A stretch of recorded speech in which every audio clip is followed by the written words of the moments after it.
crap. I forgot the notebook. We need that to finish it up.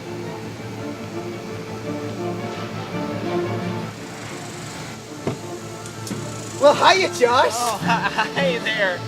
Are you ready to shoot the little review today? I guess so. I wasn't really excited after the last time because there's that owl, but I guess I'm ready. Got the notebook. Well, that's just great, Josh. Okay. Let's go.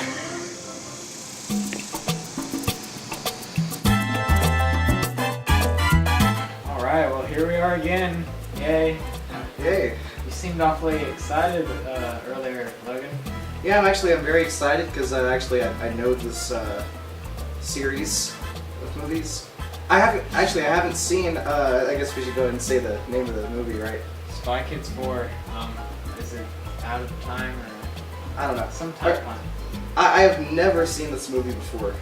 You guys, I know, saw it in the theaters, right? With the scratch and sniffs? You could see it in the theaters and it was in 3D, but they had a thing called 4D 4D Aromascope for free. What does that smell? and they gave you these scratch and sniffs and they were either candy, cheese, and like they were just all these generic like kids smell things. I mean, you really couldn't smell anything because they obviously put too much of whatever the stink was, and like it was just really Yeah, that's actually a pretty good metaphor for this movie. put too much of the stink in there. Yeah. All right. So The only thing harder than being the world's top spy is keeping the secret I have to go on an important mission. I mean, Aaron. from her kids. There's something she's hiding from us. Looks like we've been set up. Who the heck are these guys? Enter the panic room now. Hello, children. I am a spy. This is a prank. This is not a prank. The dog is talking. Give me 5. Sentry mode or attack mode? You better keep it in sentry mode. Now, I am taking all of the time in the world from you. when the world needs saving, This is the Spy Kids division. the power Where are the kids? Napping? is in their hands. Where are they really? This summer, you get the action. I've been told you want to do a magic trick to talk about the plot. Yeah, I'm gonna change skin tones. Watch. Okay. Wow, that was poof, magic. Okay, so you wanted to read? Yes, about I'd like it? to sum up this movie in, well, I think I could do it in 3 minutes or less. Yeah. Alright. So, movie Spy Kids 4. What's the rest of the title? I'll Google it and I'll blurt it out while you're reading something um, important. Sorry, this is very... Okay. Spy Kids 4, whatever the stupid name is. Anyway. So basically, All the time in the world. all the time... 2011 film. All the time in the world. So, in short, this movie is by far the worst Spy Kids. It has It has Carmen and Junie. They only come in at the. That's Junie like- comes in at Like, the end. yeah, they're barely in there. And basically, starts off the first arc. The main spy, or this girl chick, played by the Invisible Woman, Jessica Alba, is trying to track down this villain, TikTok. Can I take a minute out of your plot? summary? Sure. So, I don't know if y'all know, but Carmen from Spy Kids. Very nice. Very nice. Very nice. And then Carlos from Big Time Rush. Yeah, Carlos is that. married to her. Lucky dog. Alright, so yeah, that all happens. There's a big car chase with the spy and the villain. Then there's another part where after the car chase and after she captures him with the villain with the stupid high voice, which is really unnecessary. It's just stupid. It would have been funny if it was like a little thing and then they changed it, but since it's a kids movie, they gotta keep it going the entire time. Yeah. So just some stupid plot device. Then the woman, she's pregnant as well. So she goes to the hospital. You know, Logan, when you're telling a story, you gotta have these cool, creative nicknames. Like we had Febreze and Nut. Okay, You gotta call her Spy Mama. Okay, the Invisible Woman. Okay, that works too. Got Prego, but not by Mr. Fantastic. So next thing we know, she has a baby. Then it's a couple months later. Then the villain breaks back. It's a year. A year later. It's a year. Same thing. He wanted to talk about the plot, but honestly, it's pretty weak so far. Okay, so she goes to find the villain, then comes to find out, basically the villain wanted something that she The had. heirloom that her family has that she gave to her stepdaughter because she was all like, man, I need to bond with my stepdaughter. Why not give her a heirloom? And the Because that's what you do stepdaughter- as a step-parent, right? And the stepdaughter basically hates her for no reason, which even we have on our notes. This stepdaughter is just a huge... She'll get her own section, just... Yes. Just very rude. For no reason whatsoever. Yeah, kind of like, someone I know. Not gonna say any names. Keep going. Okay. Anyway, so yeah, that all happens. Then there's some more stuff with some spy. And they go to the OSS, which is like their spy headquarters. You know, all really high tech stuff. Must I say? Correct me if I'm wrong. I know you didn't see the original ones, but in the original ones, it was a building, and it was OSS. Yeah, right? yeah. It was a lot cooler, and it added to this atmosphere. And that's the problem with this movie is the old ones. They embrace the kid atmosphere in funny ways. Like if a building is literally the name of the company, is it an anagram? Anagram, yes. Then it's like kind of creative and kid-like, but like now it's a real futuristic-looking building. So, and then they also try and invest in the. It's just it fails at what it's trying to do. Yes. Also, there's a dog. So she has these two stepkids, right? And they have this dog. You gotta call them. One of them is and deaf, and the other one's just the B word, as my co-host loves to say that quite often. I don't say the word. I say B, but I don't really normally use it that much because certain people get mad at me. I don't say anything. But anywho, so we got. I guess we'll call the stepdaughter Disappointment and Deaf Boy, Whiz Kid or Deaf Boy. Okay, I just want to. This Whiz Kid serves no point to the plot whatsoever. I mean, he's there as he's literally sidekick. He's foil. There. I mean, he reminds Disappointment that Yeah, but the stepdad mom isn't that bad. Okay, well, we'll just get off him. Okay. Anyway, so then they have this dog who they find out is like sentient and is voiced by Ricky Gervais. What do you mean sentient? He's a robot. He's sentient. He has his own thoughts. But he's a robot. Robots don't have free will. How do you know that? Wait, some robots can have free will. Yeah. I guess. Okay. Then there's that whole thing happens, and then this bad guy breaks into the house. Then they have to leave the house in these weird little space pods things. Then whatever. Lots more happens with this Chronos Sapphire. There's a huge continuity error in it with the fireplace. Okay, so I noticed this. So the fireplace, it goes out so the kids can jump in the chute and go down. But after the chute goes down, the fireplace is back, right? Well, then for the villain's convenience, when they're near the fireplace, it isn't a fireplace now. It's the chute. Like, if you were gonna have the chute be there, they shouldn't have shot. Literally, the fireplace came back. And they had a shot for it. They had I don't know how long, it was like, they showed the fireplace was back. Like, oh, the villains can't find it. Now it's a shoot again. I mean, gosh, continuity errors, am I right, guys? It's not, that's almost like changing clothes. Yeah, I know, right? Can't believe some idiot would leave that much continuity error in somebody's project. In any piece of work, honestly, as a director myself, I can't believe that. I don't know, I know in my films, the house sitting, I know I really put a lot of effort into making sure there weren't any continuity errors. Oh, I know you put a lot of effort into those movies anyway. By the way, get back to me on that house sitting too. We need to get that in. Coming soon. Okay, so then quite a few other things happen in this movie. I'm trying to think of some more. Well, they go to the Spy Kids wing because Carmen's trying to keep them entertained and she gives them gadgets. And then they go, oh, we should do what Cartman says and forge our own path. Well, Carmen's like, crap, I probably shouldn't have told the kids that, because then they leave the headquarters to try and find the Time Lord. Oh yeah, I just want to point out, all throughout this movie, they're terrible. Just horrid, awful time puns. I get that the whole movie's about time, but this just tries to, the way it works is you gotta just ease people into it. You gotta, but no, they're just Shoving it down people's throats. No, I have a question. No, I have a question. just trying to make sure that you understand. I have a question, Logan. What? What killed the dinosaurs? The Ice Age. That's also another great movie coming soon. Anyway. Probably not. I don't want to. No, it's coming soon. No.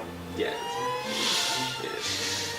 Just like that lovely movie. What's it called? I think you brought it up, Logan. It was Tim Allen. Yeah, that's right. Also coming. Anyway, so that all happens.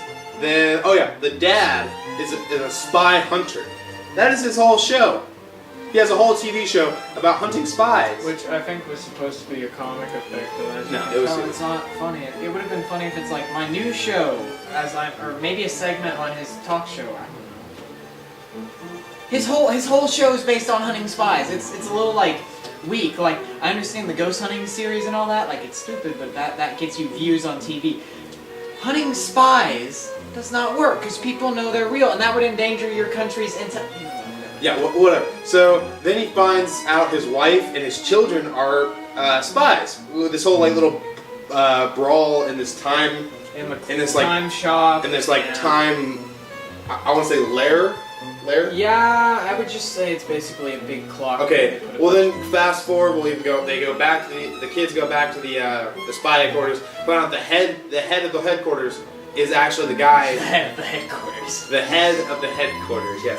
Is actually the guy who's in charge of everything. He was the main guy who had a clock on his head because he was the Time Lord. The timekeeper. Timekeeper. Oh, excuse me. Excuse me. I messed up this kids movie's villain. Time Lords or something. You need to give me a cinema sin for that. No copyright, please. Please. Thank you. Oh, by the way, this video is sponsored by Put Locker. Pirate it. We do not condone pirating in any way. Unless you're one of our mateys, are. Shut up. Anyway, so to sum up how the movie ends, there's this big brawl, and then the timekeeper guy goes to the past to go like see his dad because he got frozen in time, and he saw his dad basically. Which I thought was actually kind of clever. Like I expected a lot less out of this movie. I'll give it credit, but I'll give credit. Also mention how every single one of the henchmen. Oh yes. There's like hundreds of henchmen, right? And they all take off their masks and they're all him. And we all find out that the guy with the high pitched voice who's called TikTok is also the guy just with gray hair and a high pitched voice for they never explained it. So yeah, that's pretty much the villain basically solves his own problem, goes back and realizes, well, I guess I'm settled then. Then the other villain tries the TikTok goggles high pitch. He tries to run away, but then the spy hunter dad comes in out of nowhere and just clocks him. Because it's supposed to be a redeeming character moment. Because the character clocks him. Was no. It's supposed to be a character redeeming moment, but it's not well warranted. It's not. But aren't you supposed to, I mean, we're about to rant about how bad this movie is in general. I mean, I'll sum up the end for y'all, okay?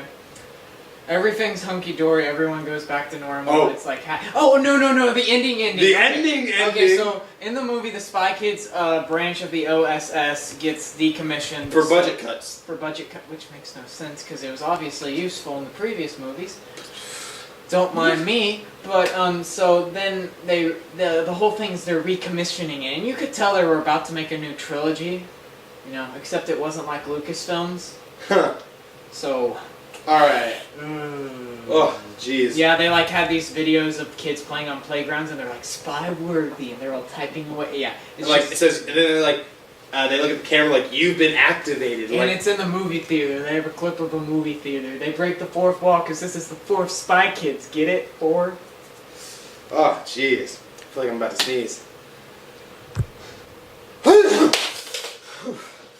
Oh, Jesus. Oh, okay. So, white Logan. gold. Oh my gosh. I'm gonna make a reference to a Okay, so anywho, back to the, I guess we're gonna list our grievances. Yeast, yeah. We're gonna list our grievances with the movie. So, Logan, going into it, I went into it with a bit of a nostalgia feel because I myself watched the Spy Kids on Disney Channel, and I actually went and saw the fourth one because it was like, oh cool, Spy Kids in theaters, you know, and they haven't made one for a while. I mean, I myself didn't grow up when the original ones came out. I watched them on reruns, but I went in with a nostalgia thing. So, as a child, I enjoyed it a lot more, and as a, what are we?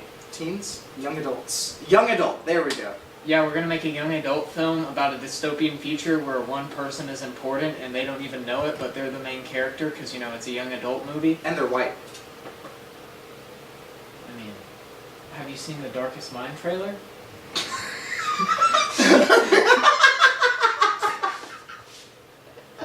Oh, wait, that's a real movie? Yes! I thought you were just making a joke. Yes, it's a real movie. All the protagonists are white, except for Darkest Minds. I'm gonna cut some of this. Oh my god. Okay. Anyway. Get back into character so we can get back. Okay. And go. So for me going into it, Yeah. Well, what were your expectations, I guess? We'll start with that. What were your expectations of this movie going into it? Because you hadn't seen the previous ones. No, I have. Oh, you have. I've seen... You haven't seen this one, my bad. Yeah, I've seen all of them except for this one, and I grew up with them. So I'm coming almost like an opposite thing from you. Mm-hmm. You know, of course I watched them in reruns, but I've been watching them since, you know, I was super, super young. You know, I was a very young Disney Channel kid. And, I didn't get to watch TV until I was like 6. Or 5. Actually, I think I'm not kidding you. I only got to watch 4 channels. It was Disney, Sports Center, Nick, and Cartoon Network.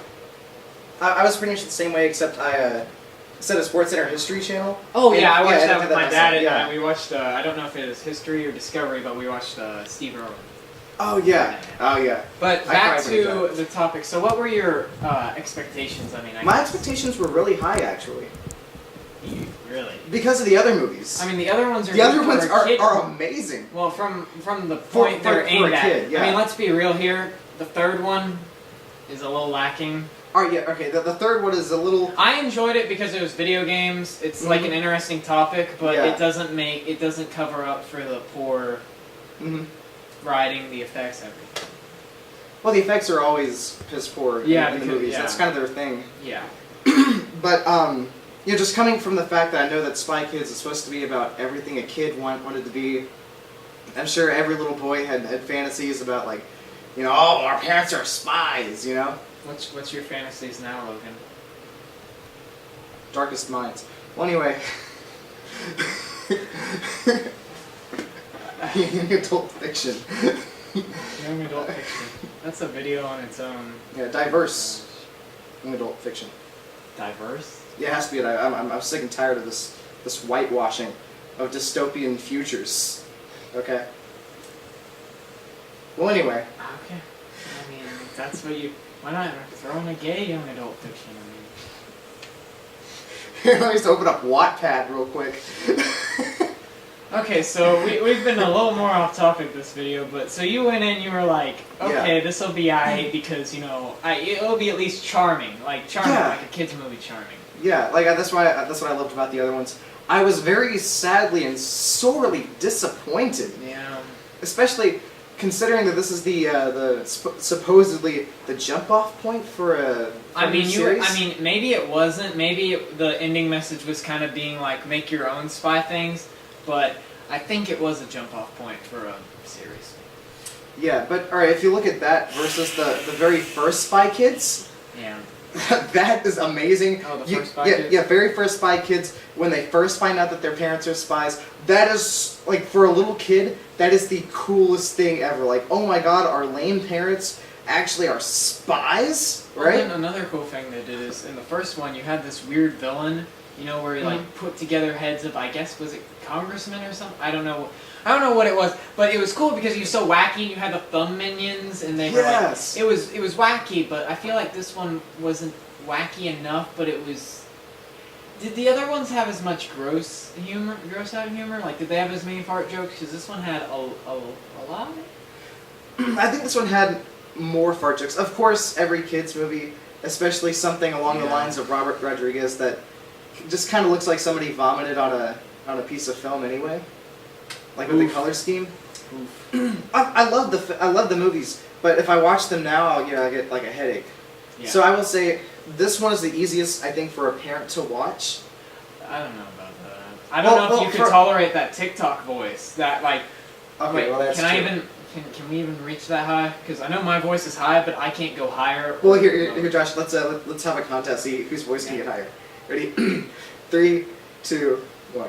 You're all at it. Oh.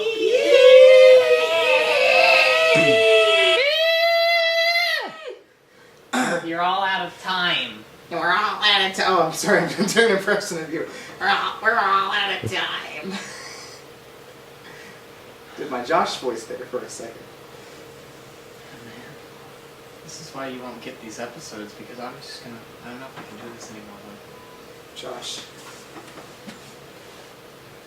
I want you to look into my eyes.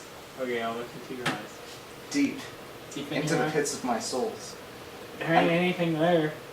And I want you to tell me that you're going to stay on for the rest of these series.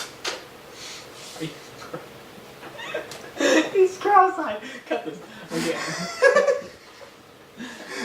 Okay, I will stay on for the rest of this series. This movie was nothing. I mean, it was... It felt like a void. Yeah, so little happened in this movie. It really, boil it down. Nothing happens in this. There's like 3 things that happens in this movie. For the rest of the time, they're either just messing around, locked up, or the parents are doing something. Remember the original Spy Kids? Oh yeah. They were the ones that had to save everyone. Yeah. Well, it's kind of weird. I mean, yeah, I know they're going for that reboot type of thing, but like, you could have set it up better. I mean, maybe what if the kids found spy gear by themselves first, and then maybe they start doing something, and they go on like a first little mission maybe to stop a bully, and then that sets it up like now they have experience and they think they can handle this real spy work, but it's really a challenging thing. Yeah, and Yes.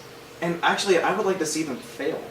Yeah. I mean, Yeah. That was the problem, is they got these OP weapons. I know we're talking about a stupid kids movie, but they got OP weapons. Like, Deaf Boy, who, mind you, we forgot to mention this.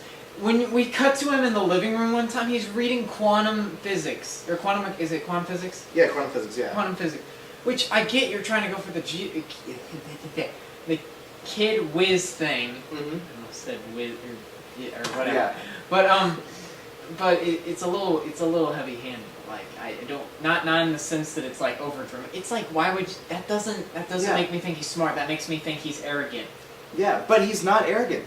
He's the chill one of the two. He's the one who tries to make Mistake feel bad. He's all like, you should probably feel bad for our stepmom because she's trying to bond with you and she's not that bad. It's been a year.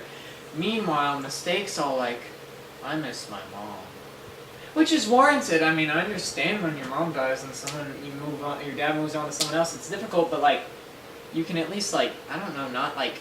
Yeah, maybe not say that to her. Yeah, maybe not say I want my mom back when you're talking to your stepmom. I don't know. I think that was an emotional confidence moment. Well, no. That was. Remember, she said that. Oh, she said that out of anger, right? No, the best part is the mom goes in. She gives her the heirloom, which turns out to be a plot device. What's that thing called? Our cameraman. Okay, MacGuffin. I was about to ask our illustrious cameraman, Noah.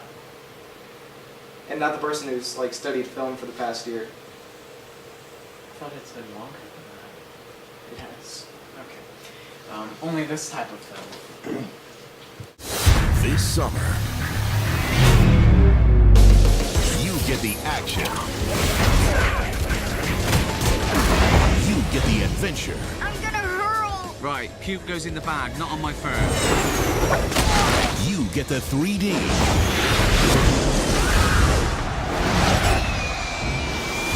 And you get one more dimension. 4D Aromascope for free. What does that smell? With your free Aromascope card.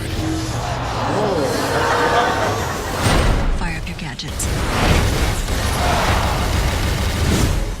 Kid kids are gonna flip when they see this. Spy Kids, all the time in the world. Argonaut, do something! Attack mode! Activated. I love doing that. August 19th in 4D. Since we got a little warning, and you're not going to see it because we're going to edit that out, and we're going to leave this in, so it's really awkward. But, 2 things before we leave. We're going to, this movie's unremarkable in general, but we're going to talk about Mistake, the actress. It's actually the girl who plays Girl Meets World on Disney Channel. She's pretty decent on there for a Disney child actor. They're not phenomenal. But,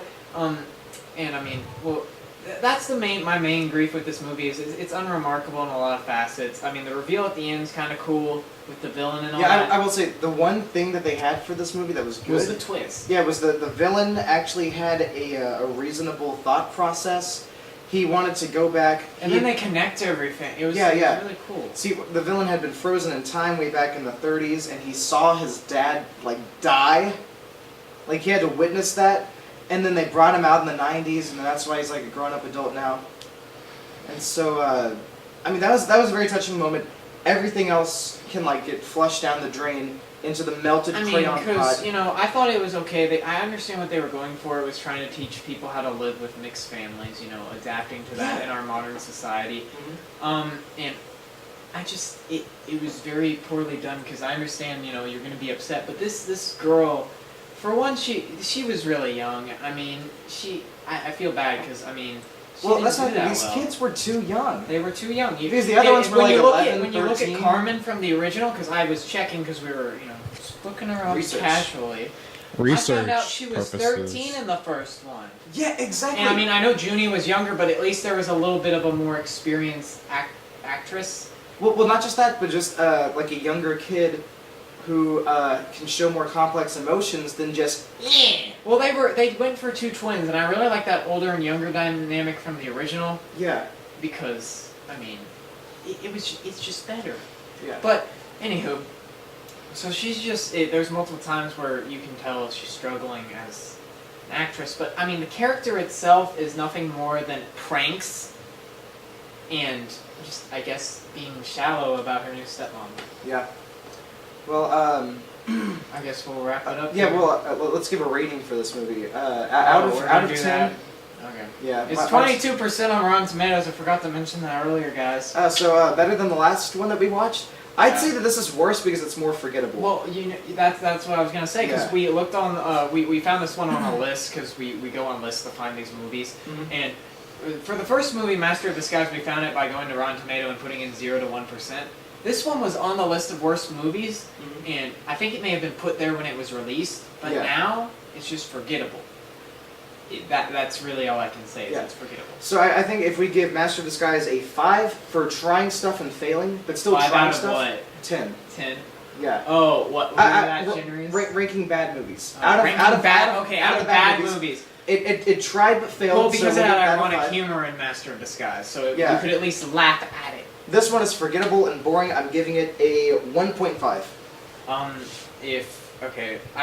don't know if I'll go lower or higher, because if you're watching this as a nostalgia standpoint, if you watch the other Spy Kids and you watch this one, and you're like, there's a 4th one, it really ruins it. So, I know what it was trying to do. I know it did some things okay, and I know it did some things terribly. So I'm just gonna have to give it a 1 because it kind of ruins the Spy Kids thing. Because if I know we're not gonna watch those poorly. They're okay movies, but they're not great. But if you're gonna watch them, just don't watch this one. It's not worth it. All right, so that rounds it up to a 1.25. Yep. And so I think that's a wrap. Okay. Well, I guess another good episode. I'll say. Take freaking thing. Okay. Wow.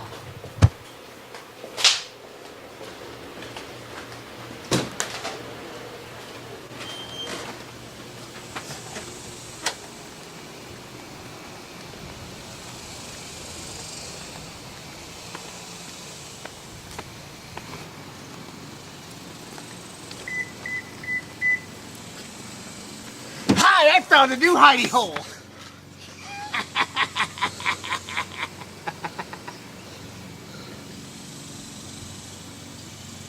All around around me are familiar faces, worn out places, worn out places.